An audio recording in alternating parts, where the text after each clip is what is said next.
Hello there, thanks a lot for coming by PostersCentral.com's video blog today.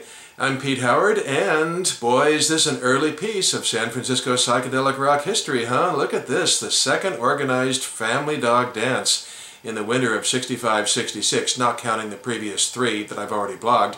This is the numbered series, of course, and is known as FD2. This is only the second dance concert held and organized by the new family dog leadership of Chet Helms and John Carpenter. And Carpenter managed the Great Society, and Chet Helms managed Big Brother and the holding company. So he had some incestuous relationships going on here, but that's fine. Now, I've already blogged the original artwork from which this poster was taken, and which was much smaller. So there will be a couple of redundancies with that blog, but most of this I tried to make new for sure. So anyway, Helms and Carpenter, they worked greatly in unison. You see, this is at the Fillmore, not the Avalon. They worked in unison with Bill Graham for the first couple of months together in these months of February, March, April of 1966. And unfortunately, after that, the two would butt heads, largely thanks to Graham and his strong business practices, and Helms would gather all his toys and move to the Avalon Ballroom. But as far as the design of the poster here on FD2, this is mostly the work of Helms, actually. Now, this is fortuitously signed by Wes Wilson down there in the corner. I'll zoom in a minute on that. It is a collaborative effort between Wilson and Helms, but interestingly, Wes Wilson had drawn up a concept for this FD2, the second family dog dance, and submitted it to Helms, and it was called a salute to Hongo-ishi, which was sort of a tribute to the new baby of James Gurley, the guitarist, of course, for Big Brother and the Holding Company. But as the story goes, Helms rejected that artwork in favor of the gorilla, or the ape, I wonder which this is of the two, concept for the poster for the second family dog dance. Eric King's book points out that, very informative book points out that Wes Wilson's very valuable contribution to this poster was the debut of the brand new Family Dog logo.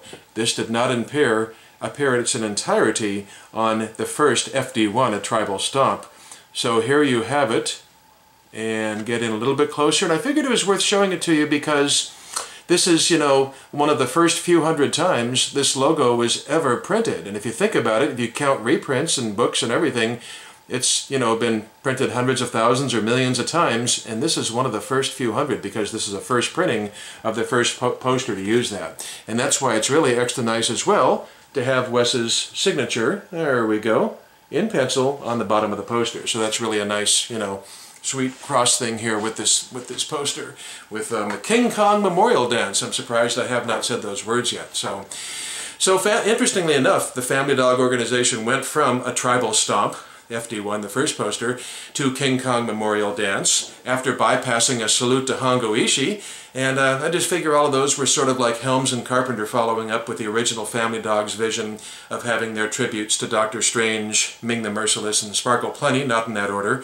the comic book characters. So it was fun to give dance concerts sort of a theme name back then, and helped draw extra attention to this brand new phenomena, which they wouldn't need extra attention soon. They would get a momentum going of their own.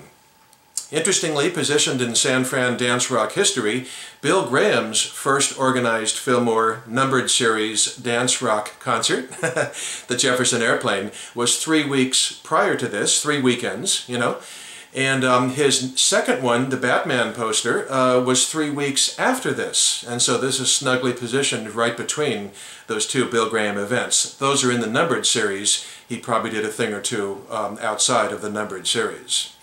Now, when you get this poster, people are always wondering how can you tell the one made before the concert from the reprints made afterwards, and this one is a really easy one to tell. As you can see, it's on yellow or tan paper, whichever nomenclature you choose to use. Well, on the original, the first print, which this is, it was actually printed on yellow paper. So therefore, of course, the back is the same color. It's the yellow or the tan or whatever.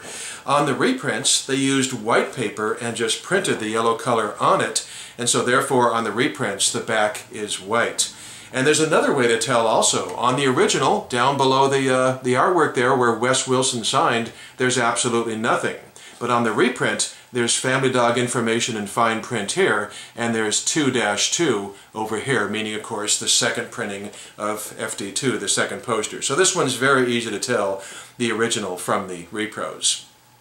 Now, as far as the bands, real quickly, there you have right there on the ape's chest, fortuitously against the white part of his chest, the Great Society, obviously with future superstar Grace Slick as their lead vocalist, but not with Peter Van Gelder yet, who would join soon and bring a great deal to the Great Society, of course only for a few months before they broke up. But he was an important part of the Great Society's sound in the summer of '66, so Bard DuPont was still on bass guitar for the Great Society.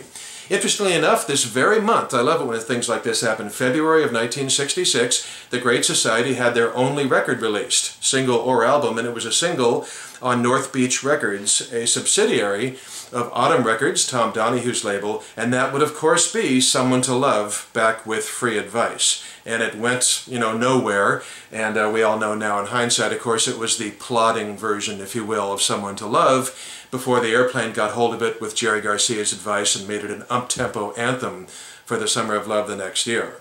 Okay, so then you have three bands listed sort of all, you know, with the same status there below the Great Society, and you've got the Grassroots, who would obviously after this go on to tremendous top 40 radio success. So they're a little incongruous with all the other acts on the poster, but that's okay. It gave the, you know, the night some commercial punch, I suppose. Then below them, I don't need to tell you, you've got Big Brother and the Holding Company, and they had just formed a couple of months previous officially, and it would be a few months before Janis Joplin would join them. And then Quicksilver Messenger Service, they were rookies as well, having just sort of like coalesced together and stuff a few weeks previous. Let's call it December '65, right about that. And here we are, of course, in February of '66. But can you imagine going to this show, those two acts I just mentioned, the last two, you had, what a guitar showcase, huh? You had James Gurley and Sam Andrew from Big Brother dueling and playing, and and you had obviously John Cipollina and Gary Duncan from Quicksilver. And can you imagine the lead guitar playing that was going on at this show between those four guys? Oh my gosh. And that's just the two opening acts. And then you're still there, and out comes the future top 40 powerhouse, and then out comes, you know, Great Society with Grace Slick. So, you know, more than just a pretty poster. And to think that's pretty, you got to be its mother, I think. It's a historic poster. It's a really great piece. So, King Kong Memorial Dance, first printing of FD2. Great fun to show you. Thanks a lot for stopping by, and we'll see you next time. Take care. Bye-bye.